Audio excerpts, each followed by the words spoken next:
My name is Rick Vorkamp, and I'm a mental health counselor that works out at Kettle Point and in the health center there. And today I'm with a number of my colleagues who also work out at Kettle Point, who would like to share a little bit about being in and out of balance. But maybe we'll start with, I'll ask Cynthia to introduce herself. Hi, I'm Cynthia Hurt, and I'm a psychotherapist that works for Canadian Mental Health Association.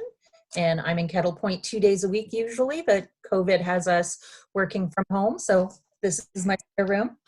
And when I think of being out of balance, I know I'm getting out of balance when my sleep pattern goes off. I start waking up in the middle of the night and I'm not feeling rested in the mornings when I get up. Great. And Chris, if you want to introduce yourself. Sure. My name is Chris Lindsay, and I'm a mental health counselor who is, prior to COVID, out at Kettle Point on Tuesdays. And I tend to work with kids and youth. And I feel out of balance, or I know that I'm feeling out of balance when my sort of mindless gazing at my phone in the evenings goes up, and I'm just sort of sitting on the couch like a zombie, scrolling through stuff I'm hardly even paying attention to.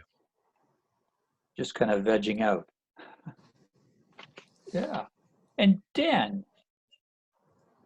Excellent. Hi, everybody. I'm Daniel Falconer. I'm a case manager for CMHA Lambton, Kent, and I work out in Kettle Point 3 times a week. Hours are obviously varied at this point in time.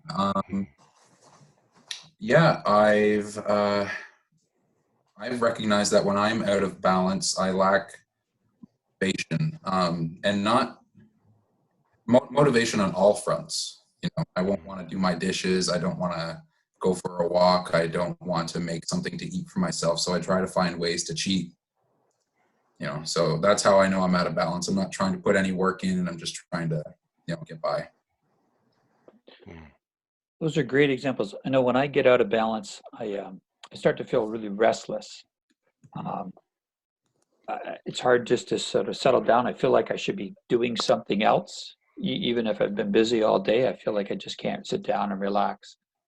And those are always sort of times that I need to sort of pay attention and think about what's kind of going on and get more grounded, I guess, in myself. Take some time to relax, or maybe to exercise. One of the things when I'm kind of out of whack is I stop exercising.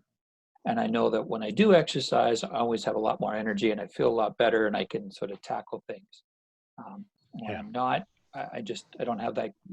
Chris, you talked about that concentration. I can't focus on stuff. If I try to do any reading, it just puts me to sleep. Any other things that you find that when you're out of balance that sometimes people may experience?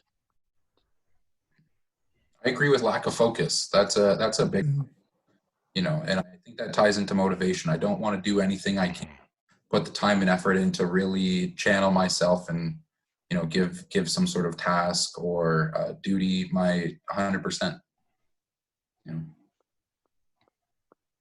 Agreed. Yeah, and flipping that, if I'm zoning out on my phone, it has a lot to do with lack of motivation, because there are no shortage of things I could be doing, probably should be doing, but I'm not, because I'm just sort of mindlessly scrolling. I find I get frustrated easily, so I get kind of like snippier balance as well. So, and I think it's because I just don't have that tolerance for things. And as they're changing or things are happening, things that would normally not bother me, I find bother me. That things that throw me out of balance is when I lose my routines. When my normal daily activities are sort of turned upside down.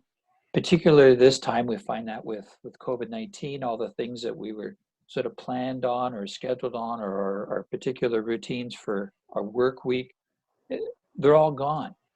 And in some ways, there's almost like a grief that happens where we lose the things that are familiar to us, and those things can certainly throw us off balance. They can make it harder to sleep. Maybe throw off. Dan talked about you're eating, not eating is healthy, or we're just don't want to put the extra effort into it. And it's kind of ironic because it's really a time when we have all the time we could do some awesome meals because Yeah. what else we got to do? We're at home, kind of thing. But we just don't always have the desire to do that. You mentioned exercise, and that does tend to work quite nicely for me. And I don't need it to even be, working out at a gym kind of thing. Just, walking with my kids or my dogs. It tends to help me a lot.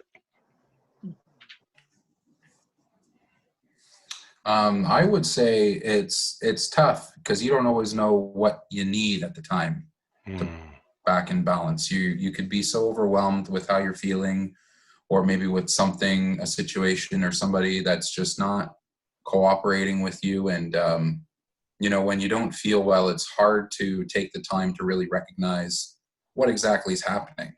So I try to do a couple of things. I take a big swig of water, try to eat something because, I could just be hungry and angry, and those don't mix well together.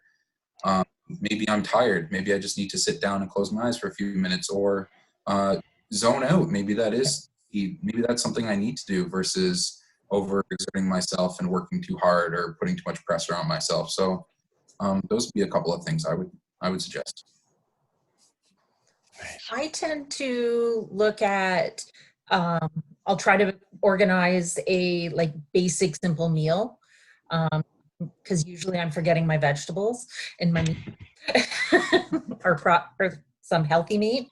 Try to exercise I can do, reach out to friends. So I try to do it in kind of small little chunks, whether it's 5 minutes, 2 minutes, 10 minutes, just because I have to start somewhere.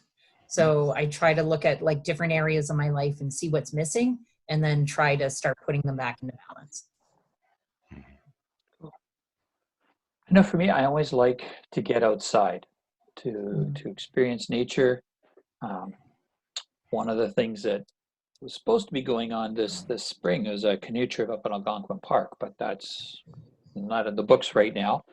But it can still do stuff, here, going out just out close to home, going out for a walk, taking the dogs out, or going out with my wife or my kids, and just getting out of the house so that we're not in the same place all day and all evening, kind of thing. And I also like to play around it and just to come up with some something that's creative, whether it's a new way of doing a meal, listening to some music, maybe some art, or for me, I like tinkering on wood projects, working on a shed right now. Those sorts of things that brings out the creativity and makes us experience things with our whole body, not just in our heads, but with our whole body, our hands, and visual and ideas and music. Use all my senses if I can. I always find helps to kind of reconnect me with myself and the people around me. I think when we get overwhelmed at times, I can want to just be by myself, and it's important not to do that. And a lot of times it's easy to be all by yourself, even in a house full of people. Just everybody's doing their own things on their own devices and stuff. But to take time to play a game together or something, I think is helpful for kind of reestablishing that balance in our life. These are just some of the experiences we may be finding as we're trying to cope with all the changes that COVID-19 has brought into our lives. So what can we do to bring that balance back into our lives? Some of the counselors have shared some of their suggestions of activities that can help, but it is important to find out what works best for you. These are some other examples that have been shared. We hope it works for you, and good luck. Hi, I'm Rick Borkamp. One of the things that I find helpful when I'm feeling out of balance or stressed is to get some time outside. One of my favorite places is to be down by the water. Another favorite place of mine to go to when I'm feeling out of balance is to go for a walk in the woods. I enjoy it so much, and I do find it relaxing. I find it a good way to get some exercise, some fresh air, and to help me put things in perspective. One of my favorite methods of self-care involves the ancient technology of paper and pen, both of which I got for cheap at the dollar store. I write in my journal pretty much like I'm talking with a friend. I can get things off my chest anytime I need to. If something's bugging me in the middle of the night, my journal is awake and ready to listen. Because that's what it's like. The page listens to me as I talk with my pen. It's a great listener. It never gets bored. It never interrupts. I can say anything and it isn't shocked or judgy. Writing slows my racing thoughts to the speed of the pen. I can only write so fast.